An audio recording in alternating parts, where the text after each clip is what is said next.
Okay, man, let's start this thing. I know it took a while. Sorry about that. Technical difficulties. The first technical difficulty was me. I forgot my recorder. I forgot the laptop. I forgot everything. I thought it was Thursday, so. So, yeah. We already went over the wins.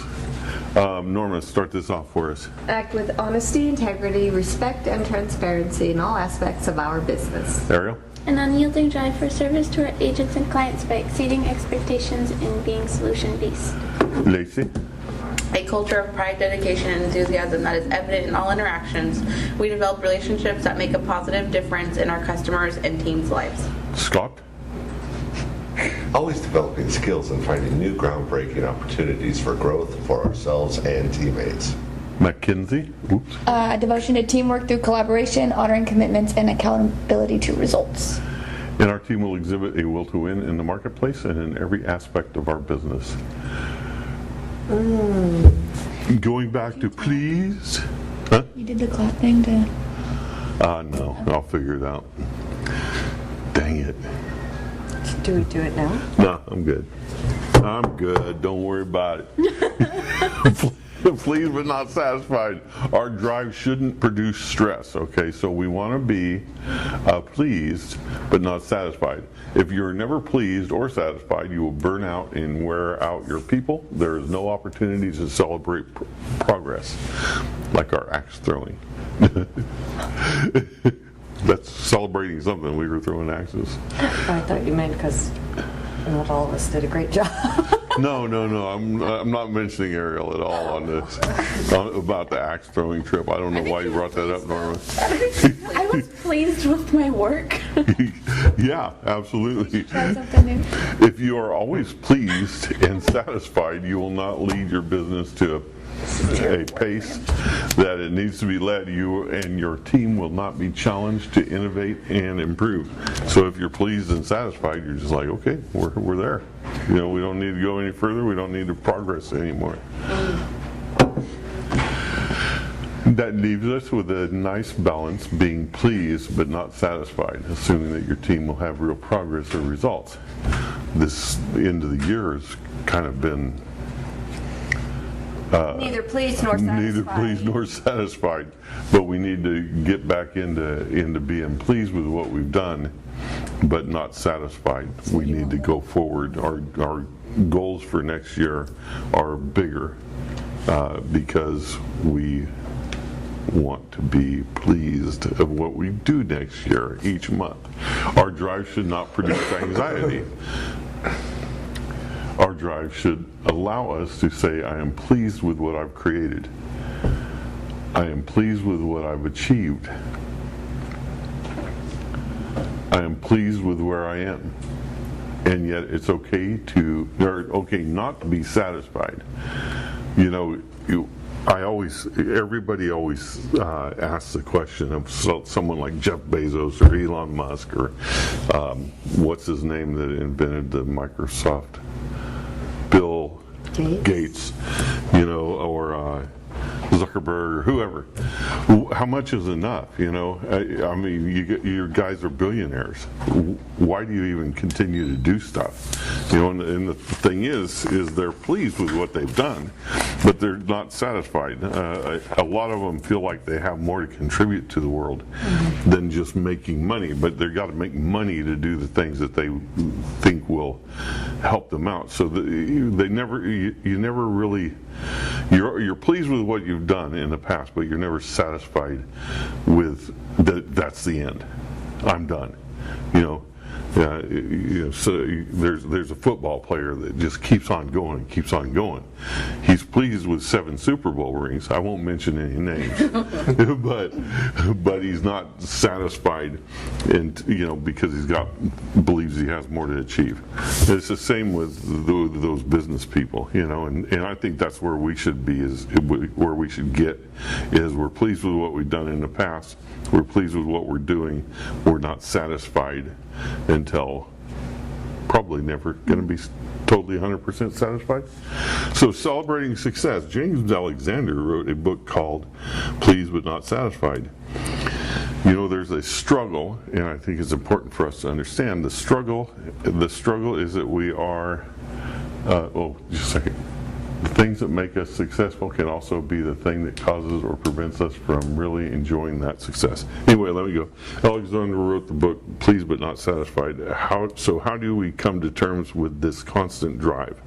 But also understanding, is there a moment that I should be good? This thought runs through my mind, hey, when is enough enough? Should we know that? Shouldn't we be clear about that? And yet James Alexander says, hey, be pleased but not satisfied. I'm just going to go on with the slide here. Celebrating success. What does success mean, celebrating success mean to you? What does it mean to you guys? I think saying our wins in the morning are good. Presentation of that. That's a good celebration of success. Because we're not stopping there and just saying like, well, that was a good week. And move. Yeah. I think a good moment just to kind of celebrate the smaller and larger things, and then it kind of gives you a pump up to like keep going. I think that breeds more positivity too. It does. And in a couple of things, if you don't celebrate the successes, and then like that top part says, you're going to get so burnt out, and you're going to be so like, I'm not doing anything right, nothing's going well, nothing, it's like, why bother? It can give people the thought to maybe give up. Though, I was listening to one of my podcasts, Tell Me Something Good, this morning, and he was talking about gratefulness. When you have true gratefulness, it opens the door. It's that...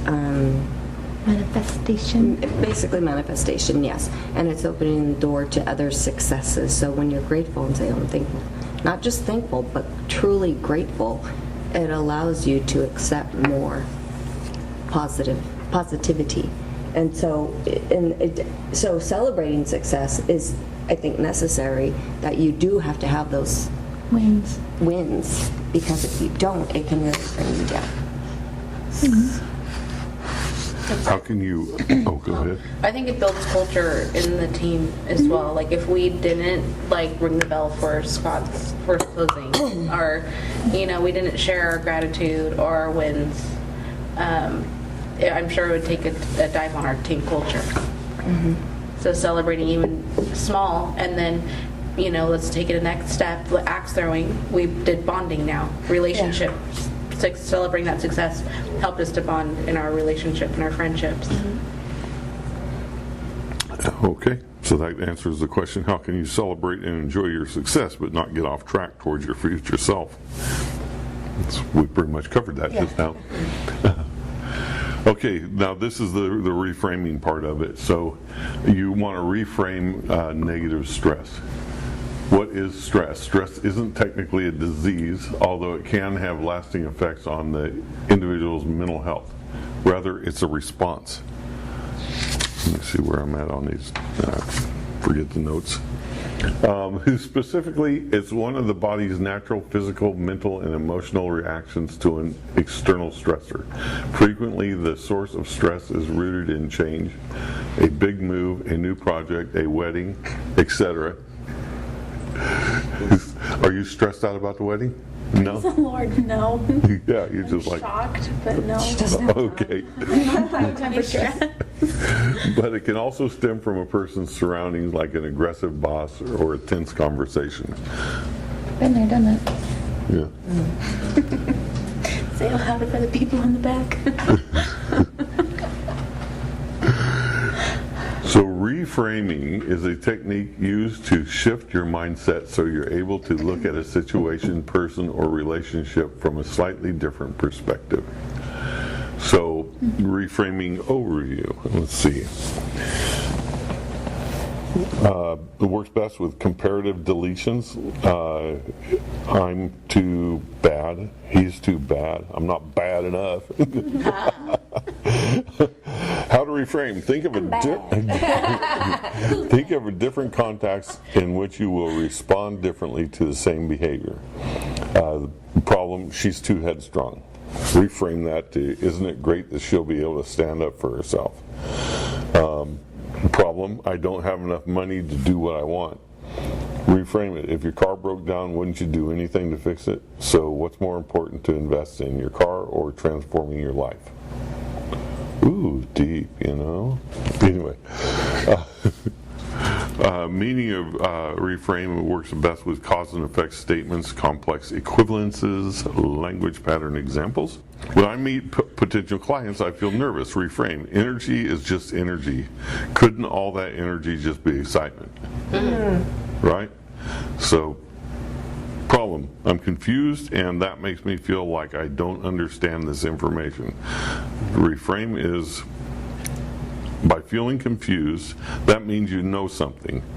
For example, I know nothing about building rockets, and I can't feel confused about it. Because you're confused, you're learning, and confusion always precedes a higher level of understanding. Wow, that's deep, right? So it's like half full instead of half empty Yeah. mindset. Yeah, man, it's pretty good stuff. Problem, my boss tells me all the time, Yells at me. All the time, thank you. That means he doesn't respect me. Reframe. People often yell because at some level they don't feel heard. If you find out a way for him to feel heard, then he won't have any reason to yell. Huh.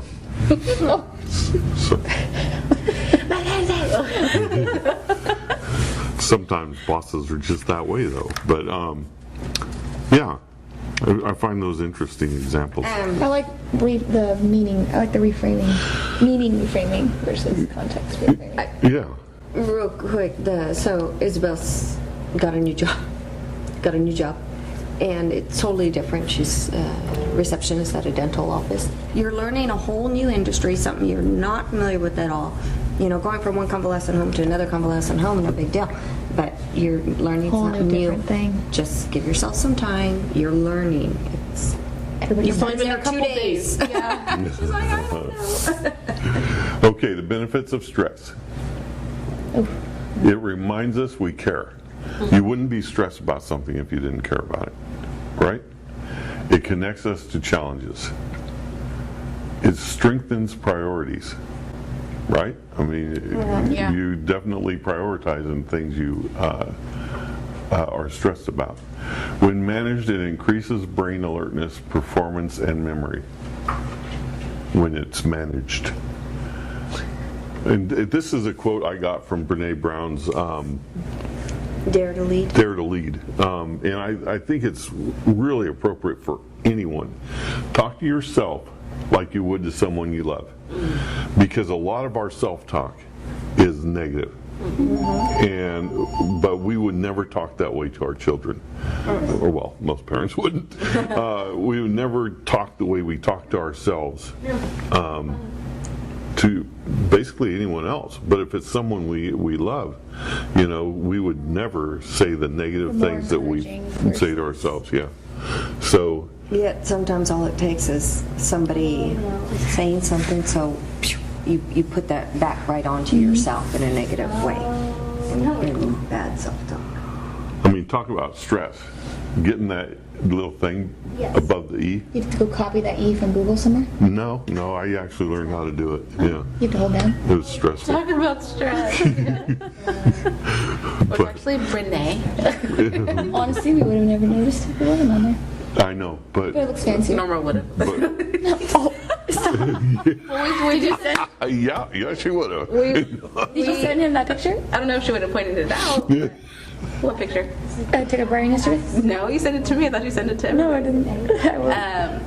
Only because we did her peeling team was at our last event. Yeah. Like her girl gang stuff.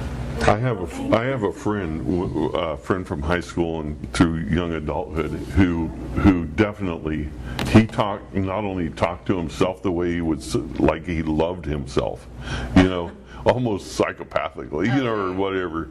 And then he let everybody else know how great he was too. You know, it's like, okay, I think very highly of myself, and everybody else, I'm going to let you know how highly I think of myself. That's narcissistic, I think. But That's the extreme. Yeah, well, he had a good time in life. But so you talk to yourself if you have internal thoughts about a negative about yourself, switch that around, reframe it. And so here's what I mean about reframing. This is a big reframe. This next slide. You're middle-aged adults, but you got to go to a KISS concert.